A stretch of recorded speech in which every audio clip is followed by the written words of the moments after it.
Hello everyone, welcome to Daily Bites. Daily Bites में आप सभी का स्वागत है। इस वीडियो में हम इवैल्यूएशन मैथमेटिक्स का थर्ड पार्ट देखने वाले हैं। इसके पहले के दो पार्ट्स और पिछले सारे टॉपिक्स हम पहले कवर कर चुके हैं। उनकी वीडियो देखने के लिए आप चैनल की प्लेलिस्ट सीटेट मैथ्स पेडागोजी में जा सकते हैं, जहां आपको वो सारी वीडियोस सीक्वेंस में मिलेगी। आप उन वीडियोस को देखकर सीटेट की प्रिपरेशन कर सकते हैं। आज का कंसेप्ट शुरू करने से पहले एक बार हम देख लेते हैं कि हमने पिछली वीडियो में क्या सीखा था।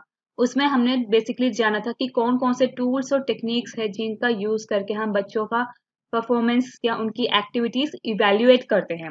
टेक्निक्स का यूज करते हैं हम बच्चों को डाटा कलेक्ट करने के लिए, उनकी लर्निंग के रिगार्डिंग, उनकी प्रोग्रेस के रिगार्डिंग। और जब हम इस कलेक्ट हुए डाटा को एसेस और एनालाइज करने लगते हैं, और जिस चीज का यूज हम इसको एसेस और एनालाइज करने के लिए करते हैं, उसे टूल्स कहते हैं। इस तरीके से हमने दो टूल्स और टेक्निक्स की बात करी थी, फॉर्मल टूल्स एंड टेक्निक्स या फिर फॉर्मल मेथड जिसे कह सकते हैं हम, और इनफॉर्मल टूल्स एंड टेक्निक्स जिसे इनफॉर्मल मेथड भी कहा जा सकता है। अब क्योंकि हम फॉर्मल इनफॉर्मल की बात कर रहे हैं और टूल्स टेक्निक्स का यूज हम असेस करने के लिए करते हैं बच्चों को, तो इसलिए हमने वहाँ पे फॉर्मल इनफॉर्मल असेसमेंट की भी बात करी थी। उस वीडियो में हमने बहुत सारी टेक्निक्स की बात करी थी, जिसमें से एक है टेस्ट, जिसके बेसिस पे अक्सर पेपर में क्वेश्चन पूछे जाते हैं। टेस्ट में दो तरह के क्वेश्चन आते हैं, जो है ओपन एंडेड और क्लोज एंडेड। इसके बारे में हमने डिटेल में उस वीडियो में डिस्कस किया हुआ है। उसके बारे में जानने के लिए आप इवैल्यूएशन इन मैथमेटिक्स का पार्ट 2 उसकी वीडियो देख सकते हैं। इसी के साथ हमने काफी टूल्स भी डिस्कस किए थे, जो थे ऑब्जर्वेशन, पोर्टफोलियो और एनेक्डोटल रिकॉर्ड्स। इसके अलावा 4 टूल्स और हैं, जो है checklist, rating scale, rubrics and marksheet. इन चारों के बारे में हम इस वीडियो में डिस्कस करेंगे। इसके पहले के टूल्स और टेक्निक्स हम पिछली वीडियो में कवर कर चुके हैं। तो अब हम आते हैं चेकलिस्ट पर। सबसे पहले हम देखते हैं चेकलिस्ट क्या होती है। चेकलिस्ट एक ऐसी लिस्ट होती है जिसमें टीचर वो सारी रिक्वायरमेंट्स या फिर वो सारे मेजर पॉइंट्स लिखती है जो वो चाहती है कि उसके लर्नर्स में कोई भी एक्टिविटी करते वक्त या टीचिंग लर्निंग प्रोसेस के दौरान वो अचीव करे, वो फुलफिल करे या फॉलो करे, या उसके अंदर वो स्किल्स डेवलप हो। उन सभी पैमानों को जब टीचर एक पेपर पे लिखती है तो वो होती है चेकलिस्ट। इसमें चेकलिस्ट का मतलब हो गया कि ये देखना कि जिन चीजों की हमने लिस्ट बनाई है वो हमारे स्टूडेंट्स में है या नहीं। मतलब कि यहाँ पे हम सिर्फ ये चीज चेक करते हैं कि वो स्किल या वो एट्रीब्यूट बच्चों में अवेलेबल है या नहीं। इसके लिए टीचर को एक कीन ऑब्जर्वर होने की जरूरत है, क्योंकि जब टीचर कीन ऑब्जर्वर होगी, वो बच्चों को बहुत अच्छे से केयरफुली ऑब्जर्व करेगी, तभी उसे पता चलेगा कि जो रिक्वायरमेंट वो चाह रही है बच्चों में डेवलप करना, वो डेवलप हो पा रही है या नहीं। इसका एक सैंपल मैंने यहाँ कलेक्ट किया है, जिसमें हम देख सकते हैं कि किस तरीके से ज्योमेट्रिकल इंस्ट्रूमेंट यूज करने की स्किल डेवलप की जा सकती है। इसके लिए यहाँ चेकलिस्ट के लिए 5 एट्रीब्यूट मेंशन किए गए हैं। इसका यूज हम ये चेक करने के लिए करेंगे कि बच्चों में ये 5 एट्रीब्यूट्स है या नहीं। अगर बच्चों में वो स्किल या फिर वो एट्रीब्यूट है तो हम यस पे टिक लगाएंगे, अदरवाइज नो पर। इस लिस्ट का पर्पज सिर्फ ये चेक करना होता है कि बच्चों में वो एट्रीब्यूट है या नहीं। जैसे कि सबसे पहले सेलेक्ट एप्रोप्रिएट इंस्ट्रूमेंट। मान लीजिए टीचर ने एक कंस्ट्रक्शन का क्वेश्चन बच्चों को करवाया। उसके लिए जिस इंस्ट्रूमेंट का यूज होगा, प्रोटेक्टर है, डी है, कंपास है, क्या बच्चा उसे ठीक से सेलेक्ट कर पा रहा है या नहीं। अगर टीचर ने कहा डी यूज करो तो बच्चों ने डी ही यूज किया है, कुछ और तो यूज नहीं कर लिया। इस चीज को चेक करने के लिए एक ही एट्रीब्यूट बनाया गया है। अगर बच्चों ने सेलेक्ट सही किया इंस्ट्रूमेंट तो वो यस होगा, अदरवाइज नो। इसी तरीके से सेकेंड एट्रीब्यूट है कि वो जो इंस्ट्रूमेंट है उसे करेक्टली यूज कर पा रहा है और स्पीड के साथ यूज कर पा रहा है या नहीं। उस इंस्ट्रूमेंट पे बच्चों की पकड़ बनी हुई है या नहीं, ये चेक करना। अगर बच्चा उसे यूज करते वक्त कंफर्टेबल है और इजीली करेक्टली यूज कर पा रहा है तो हम यस पे टिक करेंगे, अदरवाइज नो पे। ये हर बच्चे के लिए एक अलग से चेकलिस्ट बनाई जाती है। हर बच्चे को ऑब्जर्व करते हुए टीचर इस तरीके से फिल करती है। फिर है मेजर एक्यूरेटली। क्या बच्चे ने जो डिग्री हमने कही उसको एक्यूरेटली मेजर किया है या नहीं, उससे सफाई से वो डायग्राम बनाया है या नहीं, और इंस्ट्रूमेंट को उसे वापस से ज्योमेट्री बॉक्स में रखा है या नहीं। ये 5 एट्रीब्यूट ज्योमेट्रिकल इंस्ट्रूमेंट को यूज करते वक्त टीचर चेक करने के लिए यूज कर सकती है। इसके लिए उसने चेकलिस्ट बनाई और ये चेक करने की कोशिश करी कि बच्चों में ये एट्रीब्यूट्स है या नहीं। ये होता है चेकलिस्ट का काम। इसी तरीके से रेटिंग स्केल है। रेटिंग स्केल चेकलिस्ट की तरह ही काम करती है, बट इसका जो यूज है वो वाइडर हो जाता है as compared to checklist. Rating scale में हम कुछ बिहेवियरल एट्रीब्यूट्स बच्चों के मेंशन करते हैं जो उसमें असेस करने होते हैं, बट ये काम चेकलिस्ट में भी करते हैं। उसमें भी हम एट्रीब्यूट्स लिखते हैं जो असेस करने होते हैं। लेकिन रेटिंग स्केल में डिफरेंस कहाँ जाता है, वहां पे हम डिग्री भी मेंशन करते हैं कि किस हद तक, कितनी डिग्री तक वो एट्रीब्यूट बच्चों में है, या बच्चे उस एट्रीब्यूट को, उस स्किल को सीख पाए हैं। इसमें हम डिग्री मेंशन करने लगते हैं। जैसे कि एक एग्जाम्पल मैंने यहाँ लिया है, इसमें हम मैथमेटिकल एक्टिविटीज में किस हद तक बच्चों का उसमें इंटरेस्ट है ये चेक करने की कोशिश कर रहे हैं। यहाँ पे हमने 6 एट्रीब्यूट्स मेंशन किए हैं और इसके साथ हम जो चीज चेक करेंगे वो यस नो नहीं है, यानी कि वो चेकलिस्ट वाला काम ही है। यहाँ पे हम डिग्री चेक करेंगे कि कितनी डिग्री तक बच्चों में ये एट्रीब्यूट्स हैं। डिग्री हमने जो डिफाइन करी है वो नेवर, सेल्डम, समटाइम्स और ऑलवेज, इन 4 बिंदुओं को रखते हुए डिग्री डिसाइड करी है। इसके अलावा हम नंबर भी रख सकते हैं, जैसे 1 2 3 4 और गुड, वेरी गुड। इस तरीके से भी हम इसमें और तरह के एट्रीब्यूट्स भी रख सकते हैं। जैसे सबसे पहला है कि बच्चा गेम में, आर्टिकल में या पजल में कंट्रीब्यूट कर रहा है या नहीं। तो अगर वो कंट्रीब्यूट कर रहा है तो हम इसमें ऑलवेज लिखेंगे या सेल्डम लिखें या समटाइम्स लिखें, नेवर लिखें, इस पे भी डिपेंड करता है। हो सकता है कि बच्चा कभी कभी करता हो तो सेल्डम हो गया, लेकिन अगर वो हमेशा करता है तो ऑलवेज हो गया। इस तरीके से ये डिफाइन करेगा कि बच्चा कितनी डिग्री तक या किस हद तक उस एक्टिविटी में इन्वॉल्व है। जैसे सेकेंड एट्रीब्यूट है कि बच्चा पार्टिसिपेट कर रहा है मैथमेटिकल क्लब की एक्टिविटीज में या नहीं। वो कभी भी नहीं करता तो नेवर, हमेशा करता है तो ऑलवेज, कभी कभी करता है तो हम समटाइम्स या सेल्डम ले सकते हैं। इसी तरह से थर्ड है कि वो शॉर्टकट ढूंढता है प्रॉब्लम सॉल्व करते हुए या नहीं। और फोर्थ है कि वो डाउट्स में क्लैरिफिकेशन ढूंढता है या नहीं, यानी कि जो भी प्रॉब्लम उसने अटेम्प्ट किया या जो भी क्वेश्चन उसने अटेम्प्ट किया उसमें उसे डाउट आया तो उसके लिए क्लैरिफिकेशन ढूंढता है या नहीं। उसके बाद फिफ्थ पॉइंट है जैसे एप्लीकेशन, जो मैथमेटिकल कंसेप्ट है वो अप्लाई किया जा सकता है रियल लाइफ में, तो क्या वो एप्लीकेशन करता है उन मैथमेटिकल कंसेप्ट को जो वो पढ़ता है क्लास में। फोर्थ है कि मैथमेटिकल पजल्स वो सॉल्व करता है या नहीं।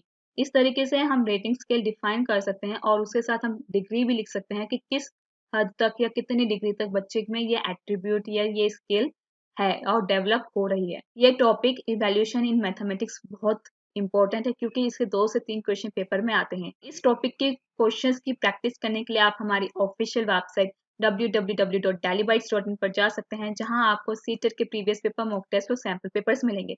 आप उन क्वेश्चन पेपर की प्रैक्टिस करके अपनी परफॉर्मेंस बूस्ट कर सकते हैं। अब हम आते हैं रूब्रिक्स पर। रूब्रिक्स बिल्कुल चेकलिस्ट और रेटिंग स्केल की तरह ही है। जिस तरीके से रेटिंग स्केल और चेकलिस्ट में डिफरेंस है, रेटिंग स्केल एक ज्यादा डिफाइंड फॉर्म प्रेजेंट करता है हमारे सामने as compare to checklist.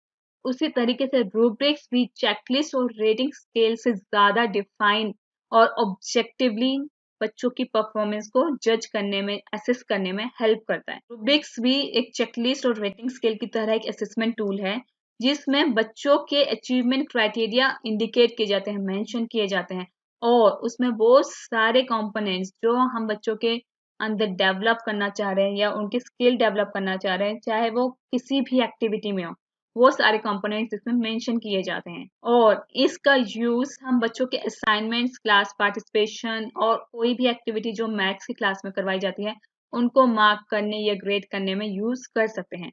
Checklist और रेटिंग स्केल के बेसिस पे हमें डाटा मिलता है कि बच्चा कितना उसमें आगे बढ़ रहा है, इम्प्रूव कर रहा है, लेकिन रूब्रिक्स और ज्यादा डिफाइंड और ऑब्जेक्टिव फॉर्म में उस चीज को हमारे सामने प्रेजेंट करता है। रूब्रिक्स एक ऐसा क्राइटेरिया है जो किसी पर्टिकुलर टाइप ऑफ वर्क या फिर परफॉर्मेंस को असेस करने में हेल्प करता है, जैसा अभी मैंने आपको बताया, और इसके बेसिस पे ग्रेड और मार्क करना बहुत ईजी हो जाता है और डिटेल में करता है। चेकलिस्ट में हम सिर्फ इतना पता लगा सकते हैं कि वो एट्रीब्यूट बच्चों में है या नहीं, और रेटिंग स्केल के थ्रू हम बता सकते हैं कि वो एट्रीब्यूट बच्चों में कितनी डिग्री तक है। लेकिन रूब्रिक से और डिटेल कर देता है, वो ये बताने के साथ कि वो स्किल बच्चों में कितनी है, कितनी डिग्री तक है, उसके साथ वो ये भी बताने लगता है कि हम बच्चों को वो पर्टिकुलर मार्क क्यों दे रहे हैं, वो पर्टिकुलर नंबर क्यों दे रहे हैं। इसमें ये भी और ज्यादा डिफाइन और डिटेल में बताने लगता है। इसकी वजह से हम ग्रेडिंग और ज्यादा ऑब्जेक्टिव फॉर्म में कर सकते हैं, यानी कि और ज्यादा डिटेल फॉर्म में कर सकते हैं। जैसे यहाँ पे मैंने आपके लिए एग्जांपल रखा हुआ है, जिसमें एक एट्रीब्यूट है कि बच्चा एडिशन और सब्ट्रैक्शन की जो क्वेश्चंस हैं, प्रॉब्लम्स हैं, उनको सोल्व कर पाता है। यहाँ पे हमने 4 डिग्री मेंशन की है। फोर्थ डिग्री यानी कि एक्सीड स्टैंडर्ड, जो हमने स्टैंडर्ड बनाया है उससे ज्यादा है, एक्सीलेंट है। थर्ड है प्रोफिशिएंट, मतलब कि बच्चा इस स्किल को करने में, डेवलप करने में प्रोफिशिएंट है, काबिल है। सेकेंड डिग्री बताती है कि बच्चा इस काम को करने के लिए प्रोग्रेस कर रहा है, यानी कि इम्प्रूवमेंट आ रही है उस बच्चे में। फर्स्ट डिग्री बताता है कि अभी तक बच्चे ने वो स्टैंडर्ड मीट नहीं किए हैं। हमने यहाँ रेटिंग स्केल का काम भी किया है, रेटिंग स्केल का काम कैसे किया है हमने? यहाँ रेटिंग स्केल का काम इस तरीके से किया है कि यहाँ पे बच्चों को हमने डिग्रीज डिफाइन की है कि बच्चा जो एक्टिविटी कर रहा है उसमें उसको कितनी डिग्री तक हमें मेजर करना है, 1 2 3 4 5। और उसका मीनिंग भी हमने डिफाइन किया कि 1 का मतलब क्या है कि स्टैंडर्ड मीट नहीं हुए हैं, 2 मतलब प्रोग्रेस है, 3 मतलब प्रोफिशिएंट है और 4 मतलब बच्चे ने वो स्टैंडर्ड को एक्सीड कर लिया है, अचीव कर लिया है। लेकिन यहाँ पे हम रूब्रिक क्यों कह रहे हैं? क्योंकि यहाँ बच्चा जो एक्टिविटी में इन्वॉल्व है, जो डिग्री हम बच्चे को दे रहे हैं, उसके साथ हम एक डिटेल्ड रीजन भी बता रहे हैं कि हमने वो डिग्री क्यों दी। इसलिए ये रेटिंग स्केल का एक हायर वर्जन है, एक डिटेल्ड फॉर्म है रूब्रिक्स। जैसे बच्चे को हमने डिग्री 1 दी है, यानी 1 नंबर दिया है, इसका मतलब बच्चे ने स्टैंडर्ड मीट नहीं किया है।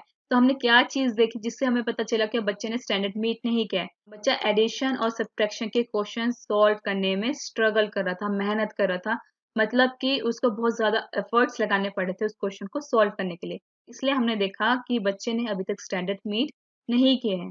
वहीं अगर हम उसे 4th डिग्री देते हैं, यानी एक्सीड स्टैंडर्ड कहते हैं, तो इसका मतलब क्या है? बच्चा एडिशन और सब्ट्रैक्शन के कॉम्प्लेक्स वर्ड प्रॉब्लम सॉल्व कर पा रहा है, यानी एडिशन सब्ट्रैक्शन के जो वर्ड प्रॉब्लम वाले क्वेश्चंस है, बच्चा उन्हें इजीली सॉल्व कर पा रहा है। ये होता है रूब्रिक्स। इसी तरीके से सेकंड एट्रीब्यूट है। सेकंड एट्रीब्यूट कहता है कि add and subtract with in 20 मतलब जो 20 तक की बस होते हैं, 1 to 20, उसके बीच में ऐड और सब्ट्रैक्शन बच्चा कर पा रहा है या नहीं। इसको चेक करने के लिए टीचर्स ने यहाँ पे डिग्री के साथ साथ रीजन भी लिखे हैं। अगर बच्चे को डिफिकल्टी होती है इस तरह के क्वेश्चंस करने में, तो वो 1 नंबर पे है, यानी उसे 1 मार्क दिया जाएगा क्योंकि उसने अभी तक स्टैंडर्ड मीट नहीं किए हैं। लेकिन जैसे जैसे बच्चा डिग्री प्रोस करता जाएगा, यानी प्रोग्रेस करता जाएगा, उसका नंबर बढ़ता जाएगा। इस तरीके से रूब्रिक्स काम करता है। और चेकलिस्ट और रेटिंग स्केल के कंपैरेटिवली रूब्रिक्स ज्यादा स्कूल में यूज होता है, क्योंकि ये मोर डिफाइंड वे है बच्चों को इवेल्युएट करने का। यहाँ पे टीचर नंबर के साथ साथ ये भी डिफाइन कर पाती है कि उसने इतने नंबर बच्चों को क्यों दिए। ये रूब्रिक्स का पर्पस है और इसलिए रूब्रिक्स सबसे ज्यादा स्कूल में यूज किया जाता है किसी भी एक्टिविटी, किसी भी टास्क को ऑब्जर्व करते वक्त, ग्रेड करते वक्त। चेकलिस्ट, रेटिंग स्केल और रूब्रिक्स तीनों को फॉर्मल और इनफॉर्मल तरीके से यूज किया जा सकता है। अगर टीचर एक नॉर्मल एनवायरनमेंट में, जहाँ बच्चों को वो सिर्फ ये देखना चाहती है कि बच्चा प्रोग्रेस कर रहा है या नहीं, वो लर्निंग प्रोसेस में इन्वॉल्व है या नहीं, तब अगर वो इन तीनों का यूज करती है तो वो इनफॉर्मल मेथड कहलाएगा, क्योंकि अभी टीचर उनके बेसिस पे बच्चों को मार्क्स नहीं दे रही है। इस प्रोसेस में सबसे ज्यादा यूज होता है रूब्रिक्स का। मतलब कि जब बच्चों को मार्क्स देना होता है तो इन तीनों में से, चेकलिस्ट, रेटिंग स्केल और रूब्रिक्स में से, टीचर प्रेफर करती है कि वो रूब्रिक्स को यूज करते हुए बच्चों को मार्क्स दे। रेटिंग स्केल और चेकलिस्ट का यूज सबसे ज्यादा इनफॉर्मल वे में होता है और रूब्रिक्स का यूज सबसे ज्यादा फॉर्मल वे में होता है, जब बच्चों को ग्रेड करना होता है या मार्क्स देने होते हैं। इसके बाद है मार्कशीट। मार्कशीट एक लास्ट अल्टीमेटम होता है जो टीचर बच्चों को प्रोवाइड करती है। उनके सारे परफॉर्मेंस, एक्टिविटीज, टास्क, सबको सब कुछ इवेल्युएट करने के बाद, उनको मार्क्स देने के बाद, एक फाइनल जजमेंट, फाइनल आउटकम देने के बाद, टीचर उनको एक मार्कशीट प्रोवाइड करती है जिसमें उनका किस तरीके से प्रोग्रेस रहा थ्रू आउट द सेशन या थ्रू आउट द टर्म, वो उसमें मेंशन किया जाता है। इसमें टीचर स्कॉलेस्टिक और नॉन स्कॉलेस्टिक एरियाज दोनों को मेंशन करती है कि बच्चों ने स्कॉलेस्टिक और नॉन स्कॉलेस्टिक एरिया में किस तरीके से परफॉर्म किया, किस तरीके से उसको मार्क्स मिले, और साथ साथ वो डिफाइन भी करती है कि क्यों वहां पे उतने मार्क्स दिए गए या क्यों वहां पे इतना ग्रेड दिया गया और किस एरिया में बच्चों को इम्प्रूवमेंट लाने की जरूरत है। ये सारी चीजें मार्कशीट में मेंशन की जाती है।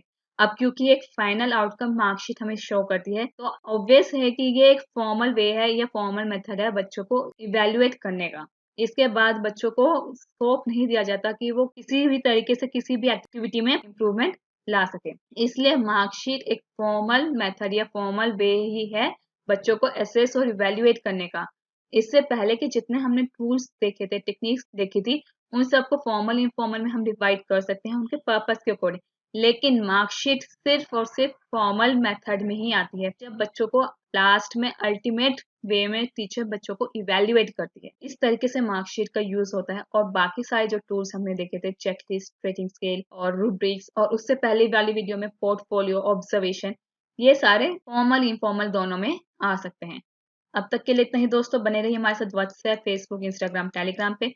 इनके लिंक्स आपको डिस्क्रिप्शन बॉक्स में मिल जाएंगे। Thank you, have a nice day, stay blessed, stay tuned. Subscribe करना ना भूलें, कमेंट करना ना भूलें। अगर आपको इस टॉपिक से रिलेटेड कोई भी डाउट है, कोई भी क्वेरी है, आप उसे कमेंट बॉक्स में डाल सकते हैं, उसका रिप्लाई आपको जरूर मिलेगा।